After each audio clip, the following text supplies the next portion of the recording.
So, it's that great type of conflict between these two men. The dynamic itself is interesting because, on the one hand, you have the president who doesn't want to get into the mode of being the mayor. He doesn't want it. He doesn't want that burden. He would rather get out, let the burden of leadership fall to somebody else, and just retire. But as is so frequently the case in life, things draw him into a battle he'd rather not fight. Gene Hackman, though, was never afraid to fight the battle when it came to his profession. He remains one of Hollywood's all-time greatest actors, better known for being not only an astonishingly talented actor, but also one of its toughest co-stars. Hackman tackled acting with deadly intensity. To him, every job required undivided attention, total dedication, and an unshakable sense of discipline. He committed himself fully to the task, and he demanded the same from all those around him. When his coworkers failed, either through ego, lack of effort, or lack of preparation, Hackman did not hide his frustration. He did let it manifest, at times to disastrous consequence. Throughout his long and storied career, this unwavering commitment yielded iconic performances that have cemented his place in the history of cinema.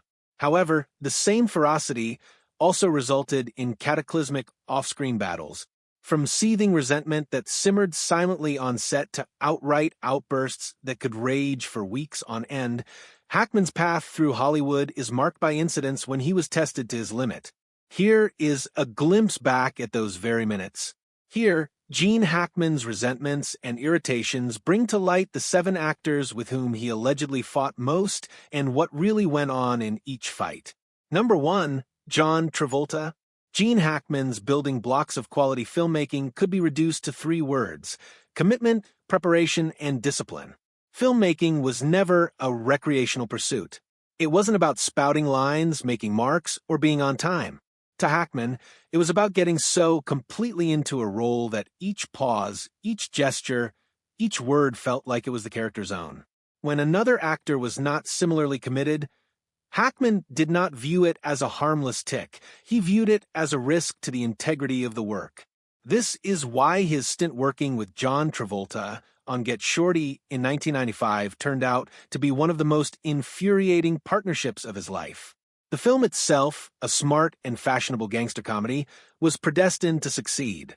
Travolta starred as Miami loan shark Chili Palmer and Hackman as down-and-out movie director Harry Zim. On paper, it was inspired casting. In reality, though, it turned out to be the confrontation of 2 completely different work ethics. Hackman, as ever, was on set and ready. He'd spend his weekend memorizing every word of dialogue with surgical accuracy. Travolta, however, hadn't. Director Barry Sonnenfeld remembers one of their first encounters. Travolta asked Hackman, quite casually, how he'd spend his weekend. Hackman answered curtly, "Well, 8 effing pages of dialogue. I more or less spent the entire weekend memorizing today's stuff." Travolta just smiled and said, "That's a waste of a weekend." It was, in Hackman's opinion, the worst possible response. As production dragged on, Hackman's patience broke down. He saw Travolta misremember lines, forget cues, and need to be prompted at the last moment. The frustration gnawed at him. Instead of being furious with Travolta, Hackman allowed himself to vent at Sonnenfeld, dumping week after week, until, as the director explained later, "You're not furious with me, you're furious with John for not knowing his lines. But you can't shout at him because you've got to work with him for the next 10 weeks. Travolta's problems extended beyond merely memorizing lines. As Sonnenfeld recounts, Travolta would sometimes show up late and hold up shoots. At one point, filming was delayed because Travolta was in his trailer trying on Oscar tuxedos. To Hackman, who hated anything he saw as vain or self-indulgent, this was the ultimate transgression, a complete misplacing of priorities.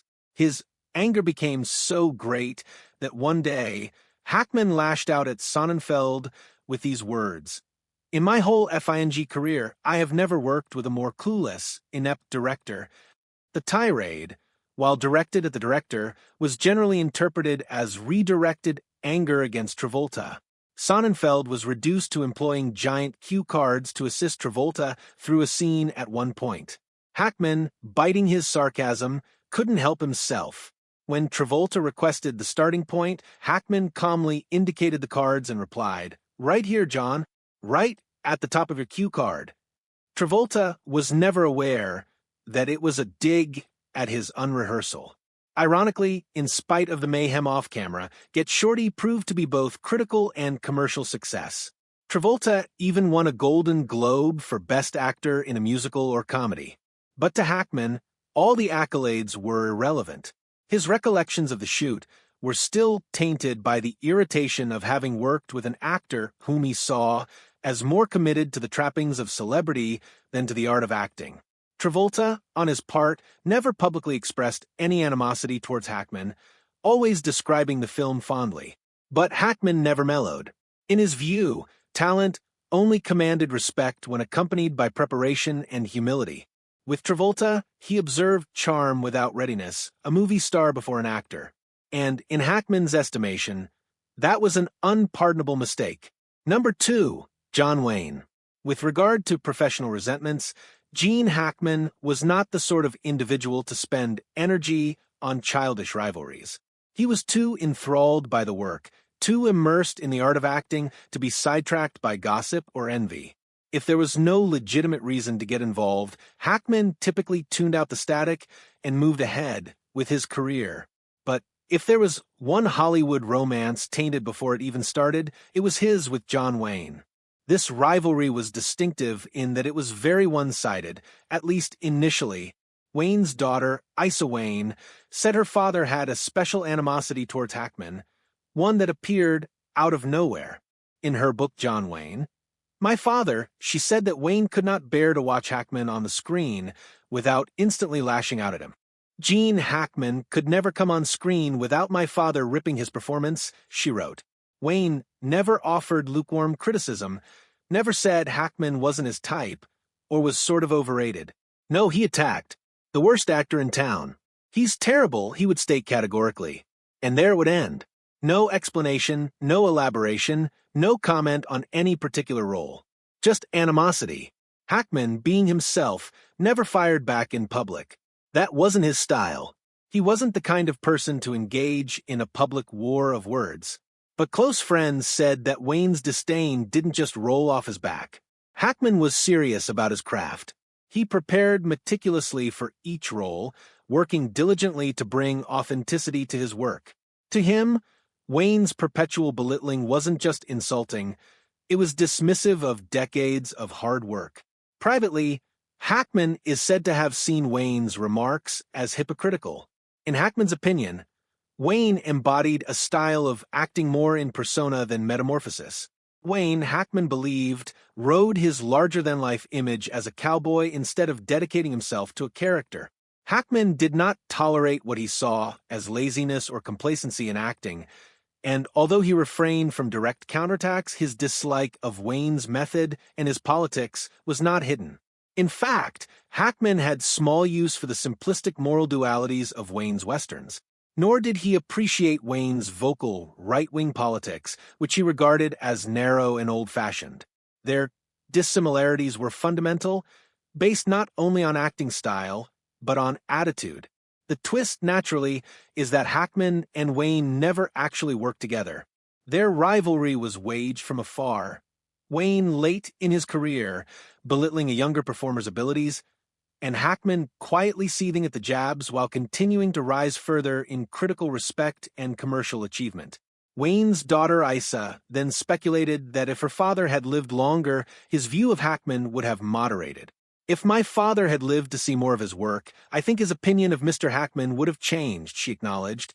But John Wayne died in 1979, many years before Hackman's most renowned performances in Unforgiven, Hoosiers, and The Royal Tenenbaums. Hackman typically never made an attempt to patch things up. There was no reconciliation, no apology. He just kept his silence, refusing to give Wayne's insults dignity with a reply. Today, the so-called feud is known largely as a quaint footnote in Hollywood history, a testament to Wayne's intransigent dislike and Hackman's reluctance to compromise or play politics. To Hackman, Wayne's disdain didn't halt his career, didn't diminish his art, and didn't alter his path. But It was a reminder of something Hackman already believed. In Hollywood, everyone doesn't believe the same. And if you didn't hold the work in respect, then Gene Hackman wasn't going to hold you in respect. Number 3, Denzel Washington. Gene Hackman always conducted himself with the authority of a man who regarded acting as a battlefield. For him, preparation was armor, concentration was his weapon, and accuracy was the strategy that won the war. He did not show up on a set in a casual manner. He staked it out, took over, and insisted that every co-star who set foot in that arena was as serious as he was. And when another actor showed up with equal intensity, sparks were sure to fly.